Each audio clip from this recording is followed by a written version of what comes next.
putting it the other way around. And it's important to have the right terminology.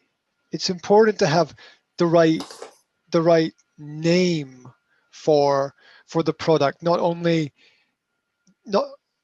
in describing what it does, but also in having that sort of impact where people hear it and it sounds short and sharp and snappy, and people are going to be able to use it, and it's practical as well. People will be able to use it and communicate with each other, and it can be written in a short sentence and put on a label. And yeah, companies spend sometimes, or people sometimes spend huge amounts of time deciding over this word or that word. You know, and sometimes it makes a huge difference. That there are many examples of companies, for whatever reason, changing the name of a product and it being a success or a failure based on the choice of that name. The Snickers chocolate bar in the past used to be called Marathon. But I don't know why. I think it was for international sales reasons. They changed the name, because that's what I read years ago, was that although the name Marathon was appropriate for Western culture or Western English speaking culture, it didn't work very well in other countries. Which is strange, because I would have thought the idea of a marathon would be like some chocolate bar that gives you energy enough to run a marathon. I always thought it was a good name, but they changed it.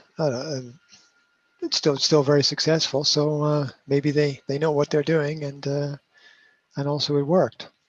There are also problems with very common words and common names. There's a lot of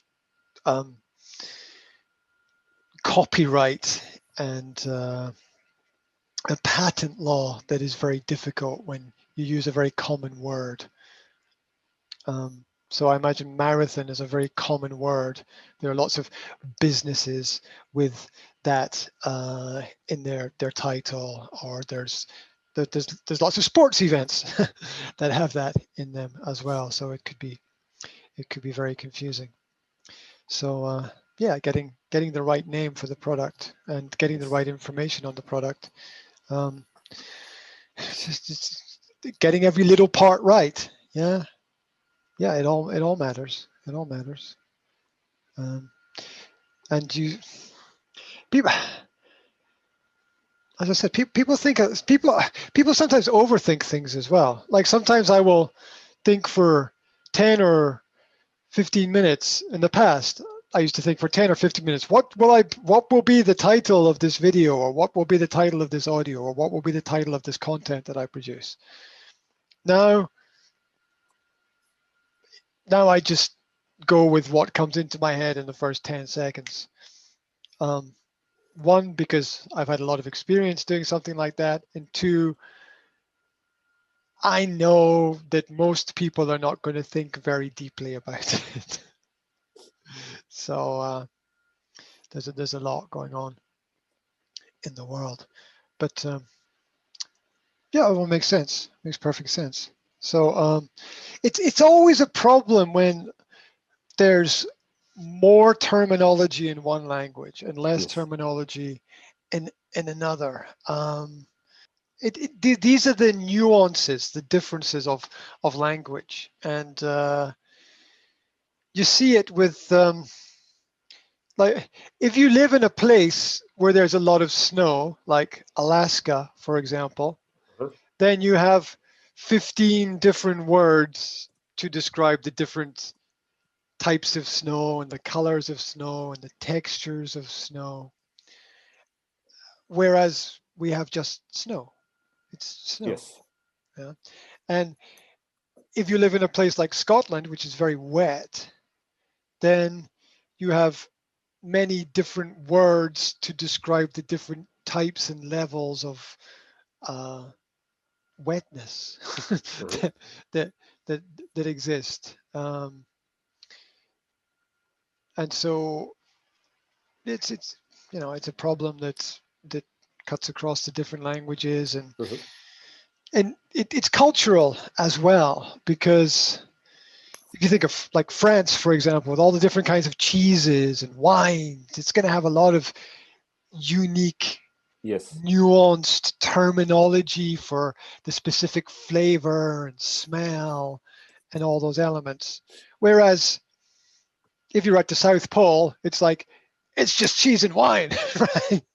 And you're really happy to have anything at all. So yeah, the problems of Western culture, which are sometimes that we end up making problems for ourselves. And terminology matters in the long term. I always hated what we call meta language, meta tags, which is it's the specific industrial in-house language that's used by the professionals between each other. Which is like, you can say something to somebody in your company and they understand you, but if you say that to somebody on the street, they just look at you like you're crazy, right? Because they don't understand the language. And I always hated that with English, because there's what do they call it? Academiotics, which is basically terminology for terminology. It's words created to describe words, basically. It's about making things so extremely complicated that nobody really understands. So keeping it simple, part of the marketing and communication strategy. Keep it all as simple as possible, and it will be easy to track, and there will be less mistakes in the process. I'm pretty sure. So the repetition of language, the repetition of the same word, just doesn't sound nice. It's something we want to avoid. As a writer, I am very conscious of I don't want to use the same word twice, close together. It just doesn't sound nice. It doesn't sound good. And luckily, the English language is so big that there are many similar words. So we've got an opportunity to be creative and sound nice. Although that makes it difficult for foreigners to learn English, because there's so many words with exactly the same meaning.